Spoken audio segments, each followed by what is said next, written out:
بسم الله الرحمن الرحيم. السلام عليكم ورحمة الله وبركاته، حبايبي في كل مكان في الوطن العربي، في المغرب الشقيق والسعودية الحبيبة وفي اليمن وفي ليبيا. معلش أنا طلت عليكم شوية، كان عندي شوية ظروف والله، بس أنا جاي النهاردة بإذن الله أوريكم زرعة جديدة لسه إن شاء الله ناوي نعملها لكم أهي. أنا زرعتها من شهر وطلعت بس نسيت نصورها لكم، فأنا هصور لك النهاردة إزاي تزرع الرمان وهوري لك طالعة إزاي في كبابي من دي، كبابي شاي من دي. خليك بقى معايا دلوقتي كده ونجرب من التصوير كده يا باشمهندس زياد. مش لازم تطلعني في الكادر، طلع هنا التصوير زي ما انتم شايفين كده. هو الطمي عادي اهو زي ما قلت لكم انا اهو. هنزل هنا مثلا اهو كوبايه وادي الثانيه. الكبه ديت على فكره كبه مستعمله، حتى فيها بطن مصيط اللي هو الشاي الفتله لسه موجود هنا اهو.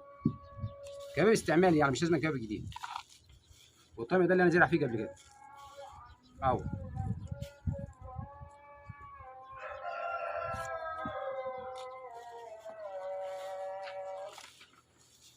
اشهد ان لا اله الا الله واشهد ان محمد رسول الله. معلش بقى التصوير جه في وقت اذان العصر، النهارده 25/9/2025. كل عام وحضراتكم بخير، ويا رب يفك ازمه اخواتنا في غزه، اللهم امين يا رب العالمين. ويولي علينا من يستر، ويوفق الرئيس بتاعنا، اللهم امين يا رب العالمين. انا على فكره بشتغل سريع شويه عشان انا مش عايز اطول عليكم الفيديو، يعني عايزه بكتير 15 دقيقه 20 دقيقه بكتير اهو. انا هبص معاكم هصور هنا دلوقتي كده.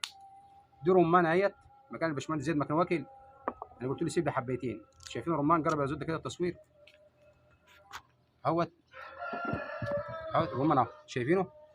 هننزل في كل علبه كده ايه، حبيتين ثلاثه ممكن اربعه عادي خالص.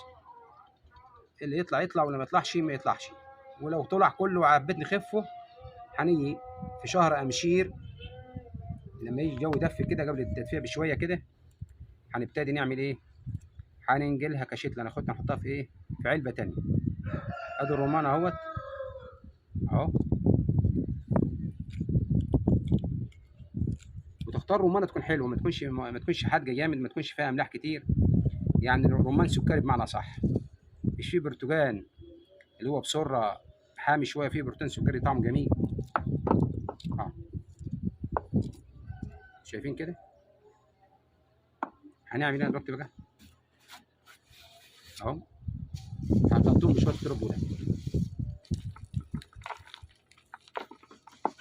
وطبعا اخليكم معايا عشان اوريكم مفاجاه جميله خالص.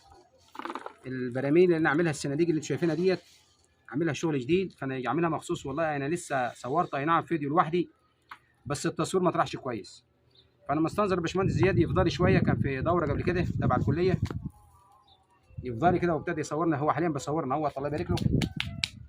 خليكم معايا كده اهوت. انا هسقي الحبوب اللي هي بتاعت الرمان اهي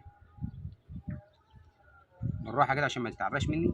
على ما تشرب نكون عملت واحده غيرها.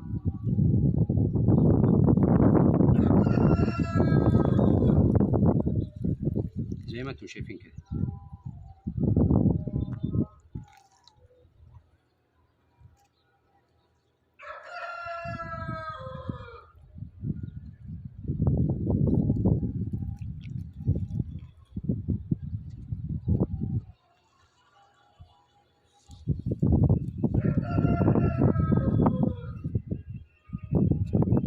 واللي تبان بصبع كده ايه، هغرسها كده واغطيها بالتربه تاني كده.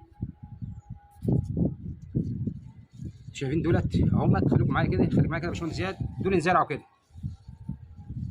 زي الوقت ده 25/8/2025 كنت زارع ديت اهو. ده الناتج زي ما انتم شايفين كده. دي رمانه، دي برضه زارعها كنت ملاقيها حب رمان. معلش بقى اللي طلقت مني عندي شويه فراخ صغيرين كلوهم، فدولت اللي طلعت واحده وادي الثانيه. وزرعت في نفس الميعاد الخروب، بس الخروب ما كانش ينزرع في نفس الميعاد بالظبط. المفروض الخروب كان ينزرع على الاقل خالص في الوقت ده اللي هو 25/9/2025، يبقى داخل على التوقيت الشتوي شويه، لان هو بيحب الرطوبه، فالشمس كانت بتزعله مني. يعني ديت شجره خروب، جرب كده يا باشمهندس، دي شجره خروب. واللي انتوا شايفينها ديت زي ما انتوا شايفينها في التصوير دي رمان، زرعها من حبايه زي ما زرعت اللي انتوا شايفينه بصوبعي، مش هقول لكم عليه اهو. زي اللي انتوا شايفينه ديت 1 2 3 4 كبابي نفس الفكره اللي زرعتها دي هي دي، وده الناتج بتاعها. ده كان يوم 25/8/25 سنه 2025، ودي نفس الفكره وادي الناتج. ومعاهم في نفس الميعاد، بس ده غيب شويه، قبل منهم كان بشهر كمان. يعني دول يعني مش عايز اقول لك خشوا في شهر ونص، دول خشوا في شهر ونص. دول عباره عن ايه؟ زي ما قلت لكم قبل كده، دي تجاوي الفلفل الاحمر والاصفر. دي بتاخد حراره معينه وتربه معينه، عايزه تشرب، عايز قبل مره. لان في واحد صديق ليا كان بيقول لي نفسي في شتلتين من عندك، فانا هاصروا على نفسي. واخ فاضل الاخ ابراهيم عبد الحميد حبيبي، واخ فاضل ليا. ودي طماطم مزروعه معاها في نفس الميعاد، يوم 25/8/25. الشتله دي جبت طماطميه كويسه من البيت كده، وقطعتها، وخدت البذور بتاعتها وفضيتها في علبه زي دي، ورويتها وطلعت شتله. خلاص، خليك معايا كده يا زياد، تعالى كده يا باشمهندس عشان اوريك بقى الطماطم اللي انا كنت زارعها قبل كده. معايا هنا جوه كده يا باشمهندس زياد، وادي شتله ثانيه اهيت. معلش انا نقلت المزرعه من فوق السطح اللي هو شاور كده يا باشمهندس زياد، هنا السطح الكبير ده، ده الدور بتاع بيتي انا. تعالى كده تاني يا باشمهندس، نقلته على البيت ده. البيت ده تبعي برضو، ربنا يوسع علينا وعليكم جميعا. فانا نزلت الشتله عليه علشان الشتله بتعوز مش كلها شمس حاميه، لان الجراكن اللي انتم شايفينها دي، الجراكن دي بتاثر بالشمس، بتسخن، فبتزعل ان انت كل شويه عايز تشرب، بتوجع الثمره اللي انتم شايفينها دي كده زي ما وجع كده. يعني بظروفها هي الثمره وجعت ليه؟ بسبب الشمس دي. فانا نقلتها هنا عشان البيت ده هيدي زي ما انت شايف ظل كده، زي المهندس زياد مبسوط في الظل كده، زفر من الدور اهو. وادي برضو شجره خروب، دي برضو شجره خروب انا زرعها برضو زي ما قلت لكم في نفس الميعاد اللي هو يوم 25/8 مع الرمان. تعالوا بقى نقول لكم المفاجاه الكبرى عشان ما اطولش عليكم، الفاجاه الجميله اللي هتعجبكم. شايفين الصناديق دي؟ ماشي يا باشمهندس زياد، الصناديق دي بمشيئه الرحمن انا عاملها من الفوق. اللي عايز يكتب على التعليق يعرف مكانها منين، والمهندس محمد اللي بنجيب منه، والمهندس وليد، انا تحت امركم. الراجل مشكور هنا هنعمل معاه واجب، وقال اي حد يجي من طرفك انا هنعمل معاه الواجب. الفوم ده بيبقى الواح كبيره، بتبقى 62 عرض في 122 سم. بناخدها بنعملوها بينا عزل الاسطح. انا جبت دي ولحمتها بالغيره زي ما قلت لكم قبل كده. جربينا يا باشمهندس عشان الصوت يوضح شويه، لان الهواء بياخد صوته جنب البيت. بلحمها غيره نجاره. وبعد ما نلحم غيره النجاره بثبت بالمسامير اللي شايفينها دي. وهنعمل لكم بمشيئه الرحمن فيديو تاني ازاي نوريك انا بنثبت بالمسامير والليله دي ماشي، وبلزقها بالكنار اللي انت ماشي طوال اللي هو ايه اللي بيلمع ده اللي هو السوليدين. ونرجع نوريكم المنظر حتى من ورا كده. الغير الابيض واضح اهو، الغير النجاره واضح اهوت. خلاص، والخرم اللي انا عامله ده عشان هنعمل له هنا خرطوم او سيفون من بتاع الحوض عشان يصفي مطرح ما بنروح.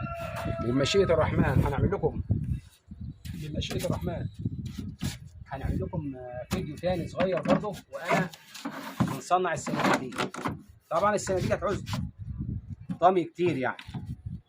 بص لي كده يا سده، وهقول لاخواتي وحبايبي في كل مكان، بالله عليكم بالله عليكم، انا كل فيديو مش هيأس. ان الله لا يميل حتى تميلوا. بالله عليكم خافوا على بلدكم، واحرسوا بلدكم، واحرسوا نفسكم، وما تسمعوش كلام المغرضين اللي قاعدين بره اللي بياكلوا زي ما بقول جاتوهات الله مفيد فوز الزمان، بياكلوا مش عارف ايه، نايمين على الحرير. احنا هنا زي ما انت شايف نتسبوا زرعه، نضيع وقتنا مع حبايبي اللي زيكم. بالله عليكم خافوا على بلدكم. يا زنق علينا كلنا بس مسيرها التعدي. واسال الله العظيم رب العرش العظيم ان يبارك لكم في صحتكم واولادكم، ويبارك لنا في اولادنا، ويجعلنا من عباده المخلصين. واخر كلام معكم، استودعكم الله الذي لا تضيع ودائعه، والسلام عليكم ورحمه الله تعالى وبركاته.